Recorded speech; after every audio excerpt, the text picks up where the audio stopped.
Students, today will we discuss observation या अवलोकन। मैंने आपको लास्ट डे टूल्स पढ़ाए थे। उन टूल्स में से सबसे पहला टूल्स क्या था? ऑब्जर्वेशन। क्लियर? आपको याद आ गया होगा कि ऑब्जर्वेशन हमारा जो क्या है, पहला टूल्स है जिसके माध्यम से हम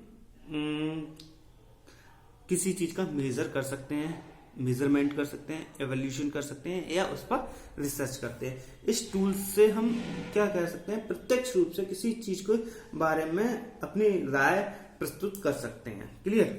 अब बात करते हैं ऑब्जर्वेशन होता क्या है, मूल्यांकन है क्या।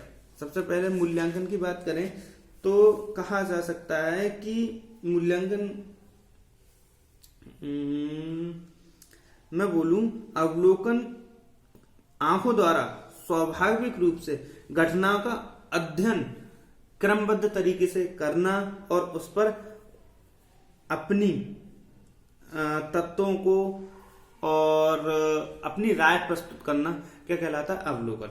ठीक है, अब हम डेफिनेशन या अर्थ पढ़ लेते हैं। क्या है वो क्या है?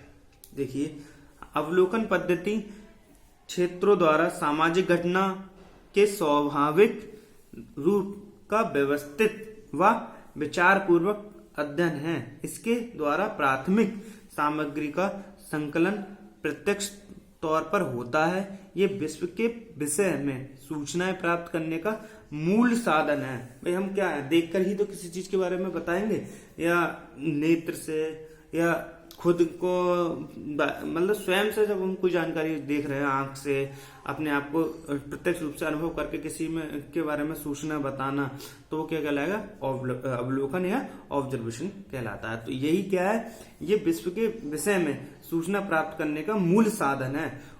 अवलोकन पद्धति को पर्यवेक्षण या निरीक्षण पद्धति भी कहकर संबोधित किया जाता है। भाई हम बात करें कि ऑब्जर्वेशन है क्या, तो हम एक चीज जानते हैं, अगर हम डेफिनेशन पढ़ें तो अवलोकन वैज्ञानिक पद्धति का प्रत्यक्ष सोपान होता है। कैसा सोपान होता है? प्रत्यक्ष सोपान होता है।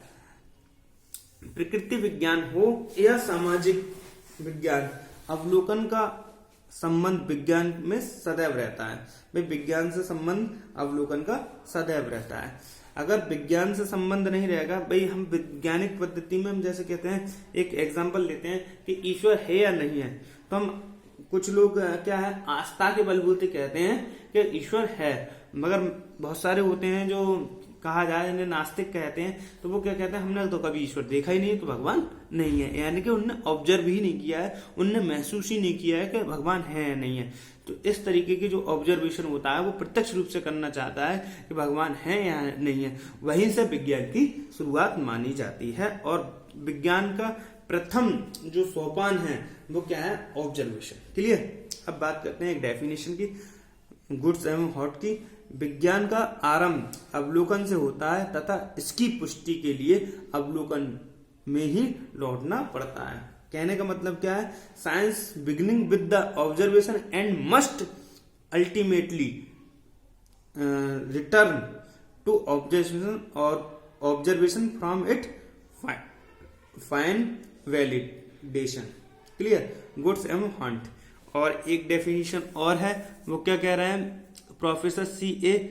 मोसर, वास्तविक अर्थ में अवलोकन में करने और वाणी की अपेक्षा आंखों के प्रयोग की स्वतंत्रता होती है। भाई इसमें क्या होता है, स्वयं से कुछ कर रहे हैं, ये आंखों की स्वतंत्रता से किसी के बारे में राय प्रस्तुत कर रहे हैं या उसकी मापन कर रहे हैं। तो इस टाइप का जो मूल्यांकन होता है वो क्या होता है? ऑब्जर्वेशन कहलाता है। क्लियर? अब बात करते हैं अवलोकन के टाइप्स की। अवलोकन के जो टाइप्स हैं वो मुख्य रूप से 5 टाइप्स में बांटे गए हैं। इसमें पहला है नियंत्रित या अनियंत्रित, कंट्रोल्ड या अनकंट्रोल्ड ऑब्जर्वेशन। उसके बाद है डायरेक्टेड और फाइंडिंग ऑब्जर्वेशन। उसके बाद है एक्सटर्नल और इंटरनल ऑब्जर्वेशन। उसके बाद है स्टैंडर्डाइज्ड एंड नेचुरल ऑब्जर्वेशन। उसके बाद है प्लान्ड एंड प्लेटनोपेक्टिक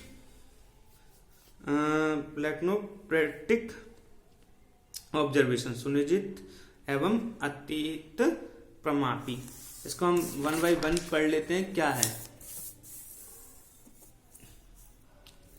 हम जिसमें देखते हैं, मैंने 5 ग्रुप में बांटा है। पहला है नियंत्रित या अनियंत्रित अवलोकन, दूसरा मैंने निर्देशित या उत्पत्ति अवलोकन, तीसरा मैंने बाह्य एवं स्वयं प्रेरित अवलोकन, फोर्थ हमारा यह है स्टैंडर्डाइज्ड एंड नेचुरल ऑब्जर्वेशन। उसके बाद फिफ्थ है हमारा प्लान्ड एवं प्रोस्पेक्टिव ऑब्जर्वेशन। तो सबसे पहले हम आज किसके बारे में बात कर लेते हैं, नियंत्रित या अनियंत्रित अवलोकन।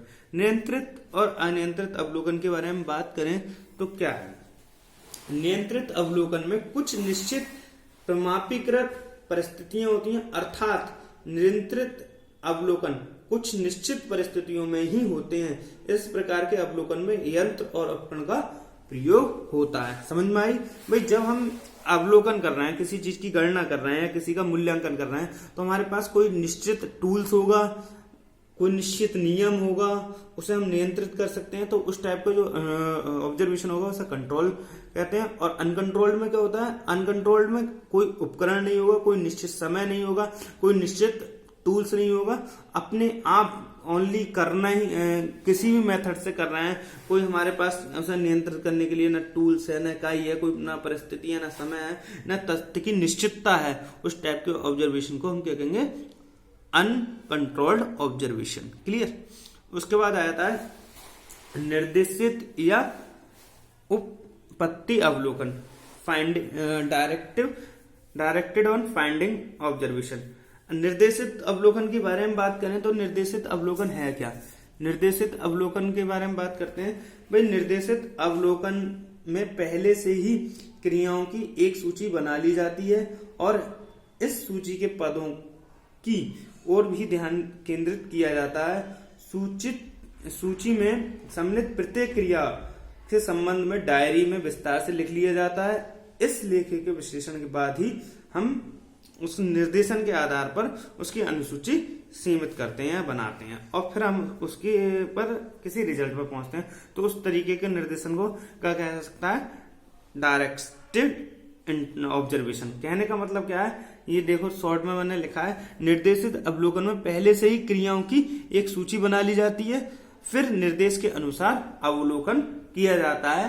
तो उसे हम क्या कहेंगे, निर्देशित ऑब्जर्वेशन।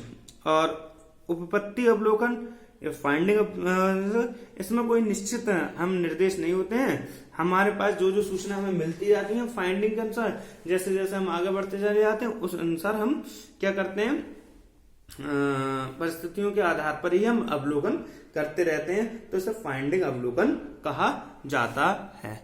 क्लियर? अब बात करते हैं हम बाह्य एवं या स्वयं प्रेरित अवलोकन।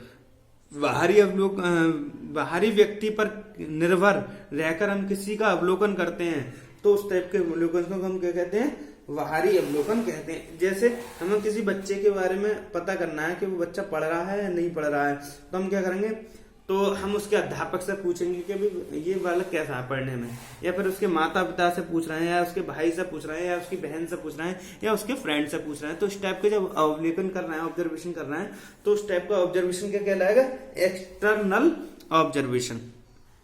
सही है? और जब हम उस व्यक्ति से ही उसके बारे में जानकारी प्राप्त करने की कोशिश करते हैं, जानते हैं, उसकी परिस्थितियां देखते हैं कि वो कितना पढ़ रहा है, कितना क्या कर रहा है, तो इस टाइप के जो ऑब्जर्वेशन होता है उसे हम क्या कहेंगे, इंटरनल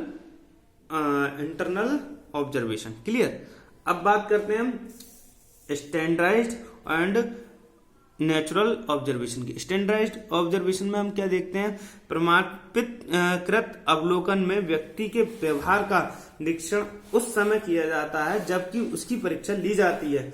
भाई हम क्या कर रहे हैं, कहा जाए तो हम जब उसकी परीक्षा ले रहे हैं और उसकी परीक्षा के आधार पर ही हम एक ही स्थिति में उसके व्यवहार को जानते हैं, उसकी मानसिक परीक्षण लेते हैं, उसकी वाद विवाद से देखते हैं, तो उसको हम किसी स्टैंडर्ड टेस्ट के द्वारा उसके बारे में जानकारी जानते हैं, परीक्षा लेते हैं और हम उसमें राय प्रस्तुत करते हैं। तो वो क्या चीज हो जाती है, हमारी स्टैंडर्डाइज्ड टेस्ट। और नेचुरल टेस्ट की बात करें तो अप्रमापित, इसे स्वाभाविक अवलोकन भी कहते हैं।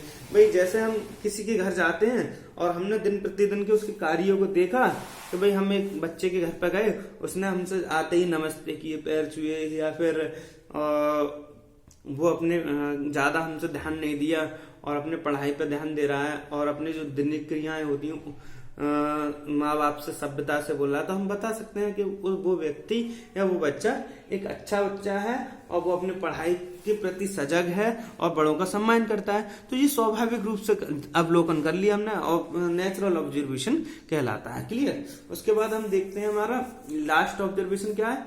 लास्ट ऑब्जर्वेशन है हमारा